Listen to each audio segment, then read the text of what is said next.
आइए गीता चिंतन में आज हम अध्याय 4 श्लोक नंबर 21 और 22 का चिंतन करते हैं, जिसमें भगवान अर्जुन से कहते हैं कि हे अर्जुन, निराशीर्यच्चित्तात्मा त्यक्तो सर्वपरिग्रह शरीरम केवलम कर्म कुर्वन्नाप्नोति कुलविषम यद्रच्छालाभ संतुष्टो दंदातीतो विमर्शरः समासिद्धाव सिद्धौ जाकृत्वापि नाने बध्यते।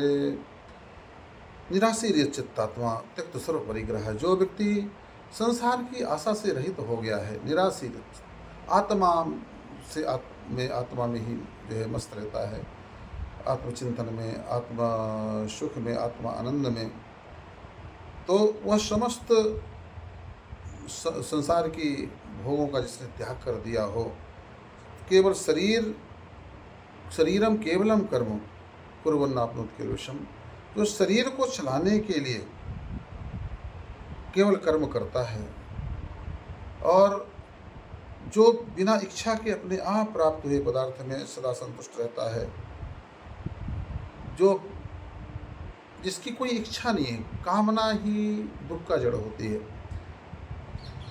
जिसकी कोई अपनी इच्छा नहीं है, जो भगवान दे दिया उसको प्रसाद मान करके और उसको स्वीकार कर लेता है, अच्छा हो बुरा हो, दुख हो सुख हो, वो कभी शिकायत नहीं करता है, क्योंकि यह मानता है कि देने वाला कौन है, मेरा प्रभु है।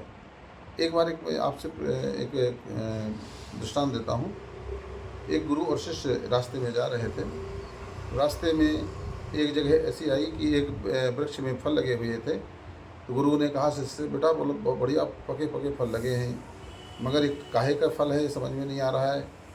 और गुरु ने उस फल को तोड़ करके शिष्य को दिया, बोले चख कैसा लग रहा है।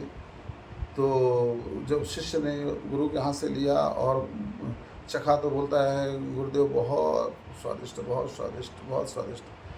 तो और फिर दूसरा गुरु ने तोड़ करके खाया तो इतना कड़वा था कि वो थूक दिए और उसको डांटने लगे, बोले तुझे इतना अकल भी नहीं, जो है इतना कड़वा फल को तू कह रहा कि बहुत मीठा है, बहुत मीठा है। तो शिष्य ने बहुत बढ़िया बात कही कि गुरुदेव मैंने फल के टेस्ट को लिया ही कहाँ है, मैं तो सिर्फ यह देख रहा था कि देने वाला कौन है। मेरे गुरुदेव के हाथों से मुझे यह मिला है तो मेरे लिए अति श्रेष्ठ होगा। ठीक इसी तरह से जो प्रशांत आत्मा व्यक्ति होता है, जो भगवान का भक्त होता है, वह जो है यह नहीं देखता कि क्या मिला है, मगर वह ये देखता है कि सब कुछ देने वाला मेरा परमात्मा है, इसलिए वो उसमें संतुष्ट रहता है। इसमें किसी प्रकार की ईर्ष्या नहीं, ईर्ष्या का अभाव हो गया है। ईर्ष्या व्यक्ति को जो है आगे नहीं बढ़ने देती है। जब आप ईर्ष्या किसी से करते हैं तब आपके अंदर विकार की उत्पत्ति होती है। इसलिए जो ईर्ष्या से रहित है और जो हर शोक आज द्वंद्वों से रहित है, जिसको ना कुछ संसार में मिलता है तो बहुत हर्ष होता है और ना जो कुछ चला जाता है तो उसका दुख होता है, ना उसका शोक मनाता है, क्योंकि वह जानता है कि जा कर के भी क्या जा सकता है और मिल कर के भी क्या मिल सकता है। यहाँ ना कुछ मिल सकता है और ना यहाँ कुछ जा सकता है। हाँ, यहाँ केवल अगर जा सकता है और मिल सकता है तो वह भगवान की भक्ति है। भगवान की भक्ति अगर आत्मज्ञान और वैराग्य अगर नहीं आया तो बहुत बड़े घाटे का सौदा है। इसलिए व्यक्ति उसी तरफ सदा जागता रहता है।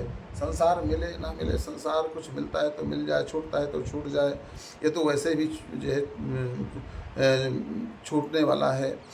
और इस मिल भी जाए तो भी संसार से दुख ही होता है, सुख कम मिलता है, दुख ज़्यादा होता है। इसलिए वो हर्ष और शोक से भी मुक्त रहता है। सिद्धि असिद्धि में सदा सम रहता है।